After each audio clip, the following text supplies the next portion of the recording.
வணக்கம். கற்பனை செஞ்சு பாருங்க, உயிர்களே இல்லாத ஒரு வெற்று பாறையா இருந்த நம்ம பூமி இன்னைக்கு இவ்வளவு சிக்கலான உயிரினங்கள் வாழ்ற ஒரு மாபெரும் நாகரிகம் நிறைந்த உலகமா எப்படி மாறுச்சு? இது உண்மையிலேயே உலக வரலாற்றிலேயே மிகச்சிறந்த ஒரு கதைன்னு சொல்லலாம். இந்த விளக்கத் தொகுப்புல பரிணாம வளர்ச்சியோட இந்த புதிய கதைய காலவரிசைப்படி நாம ரொம்ப தெளிவா பார்க்க போறோம்.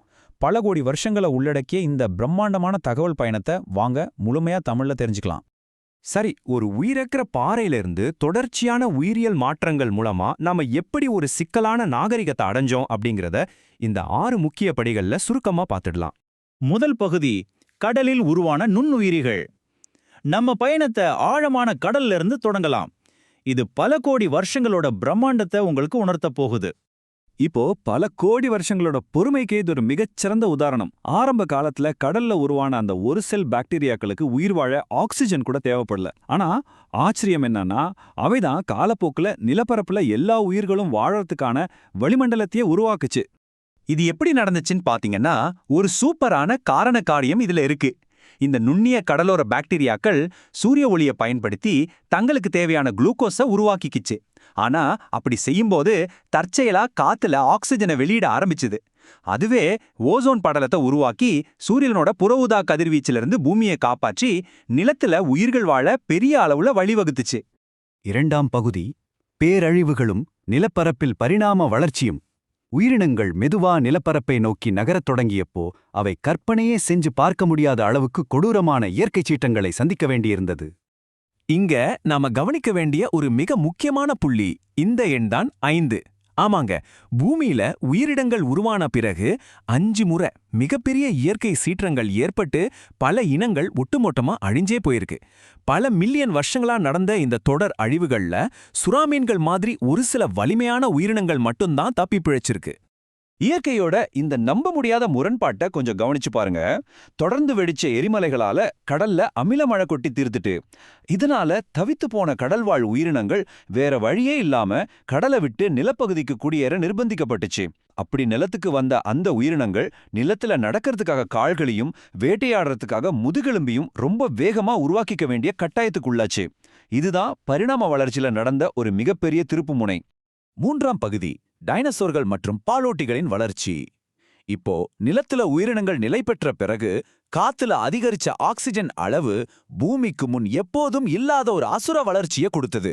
நம்ம பரிணாம வளர்ச்சியோட குடும்ப மரம் எங்கிருந்து தொடங்குதுன்னு உங்களுக்கு தெரியுமா? ஹைகோஎத்திஸ் அப்படிங்கிற இந்த சின்னஞ்சிறிய உயிரினம் தான் பூமியில முதுகெலும்போடு வாழ்ந்த முதல் உயிரினமா கருதப்படுது. நாம உட்பட இன்னைக்கு நாம பார்க்குற பல கோடி உயிரினங்களுக்கு இதுதான் ஒரு முன்னோடி.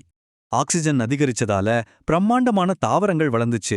டைனோசர்கள் பூமியை முழுமையா ஆக்கிரமிச்சுது. ஆனா இயற்கை கடைசியா ஒரு அழகான சமநிலையை கண்டுபிடிச்சதுன்னு தான் சொல்லணும். சூரிய ஒளியை நம்பி தாவரங்களும், தாவரங்களை நம்பி தாவர உண்ணிகளும்னு அவற்றை கட்டுப்படுத்த மாமிச உண்ணிகளும்னு ஒரு மிகச்சரியான உணவுச்சங்கிலி உருவாச்சு.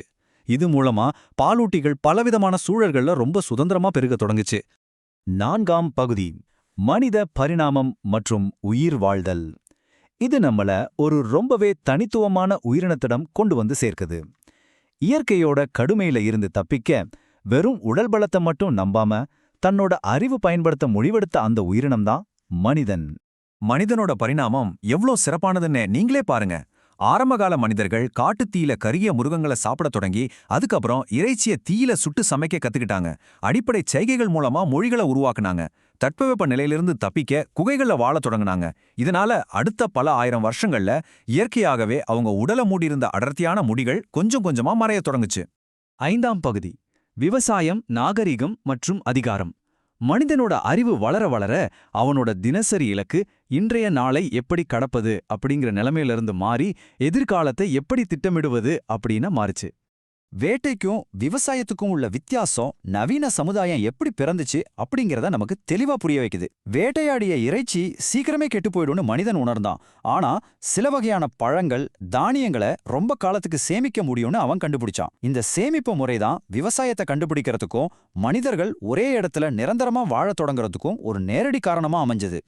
எப்ப உணவுக்காக தொடர்ந்து இடம்பெயர்வது நின்னுச்சோ அப்போதே சமூகங்கள் நிலை பெற ஆரம்பிச்சுது. வலிமையான மனிதர்கள் அந்த கூட்டத்தின் தலைவர்களா மாறினாங்க. ஒரு பகுதியில கிடைக்கிற பொருட்களை மற்ற பகுதியில உள்ளவங்க கிட்ட பண்டமாற்ற முறையில பரிமாறிக்கிட்டாங்க. இதுதான் வர்த்தக வலைப்பின்னல்களையும் பண்பாட்டு பரிமாற்றங்களையும் உலகத்தோட முதல் உண்மையான அரசியல் கட்டமைப்புக்கான அடித்தளத்தையும் ஸ்ட்ராங்கா உருவாக்குச்சு. இப்போ இந்த கேள்வியை நீங்க கொஞ்சம் ஆழமா சிந்திக்கணும். உணவுக்கான அன்றாட போராட்டம் எப்படி அதிகாரத்துக்கான ஒரு கொடூரமான போராட்டமா மாறுச்சு? மனிதர்கள் எப்போ விலங்குகளை கட்டுப்படுத்தவும் செல்வத்தை சேர்த்து வைக்கவும் முடியும்னு உணர்ந்தாங்களோ அப்போதே அவங்களுடைய லட்சியங்கள் ரொம்பவே வன்முறையா மாறத் தொடங்கிடுச்சு. இங்க நிலைமை கொஞ்சம் இருண்டதா மாறுது.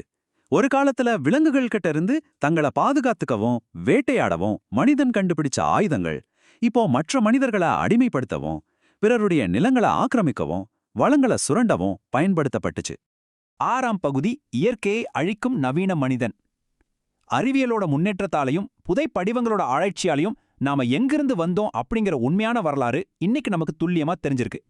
ஆனா நம்ம தற்போதைய செயல்கள் நம்மள உயிரோட வச்சிருக்கிற இயற்கையை நம்ம மறந்துட்டு வர்றோம் அப்படிங்கறத தான் காட்டுது.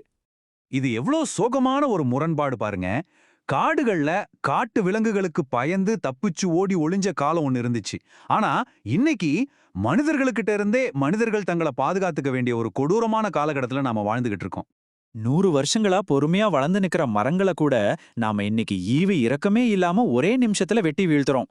நம்மளோட தற்காலிக லாபத்துக்காக அந்த மரங்களை மட்டுமே நம்பி வாழ்ற பறவைகள், பூச்சிகள், அப்புறம் ஒட்டுமொத்த உயிரின சங்கிலியும் நாம முழுமையா அழிச்சிட்டு வரோம். இந்த விளக்க தொகுப்போட முடிவுக்கு நாம வந்துட்டோம். உங்களை சிந்திக்க வைக்கிற ஒரு கருத்தை நான் இங்க வைக்கிறேன். தொடக்கத்துல நாம பார்த்த அந்த ஒரு செல் பாக்டீரியாக்கள் பல கோடி வருஷங்களை செலவழிச்சு நாம சுவாசிக்கிற இந்த ஆக்சிஜனை உருவாக்குச்சு. ஆனா நாமோ எந்த ஒரு அக்கறையும் இல்லாம அதற்கான மூலத்தையே அழிச்சு நம்மளோட எதிர்காலத்தையே கேள்விக்குறியாக்கிட்டு வரோம். உண்மையிலே இது நாம விழித்துக் கொள்ள வேண்டிய நேரம் இல்லையா? இத பத்தி கொஞ்சம் ஆழமா யோசிச்சு பாருங்க. இந்த தொகுப்பு உங்களுக்கு ரொம்பவே பயனுள்ளதா அமைஞ்சிருக்கும்னு நம்புறேன்.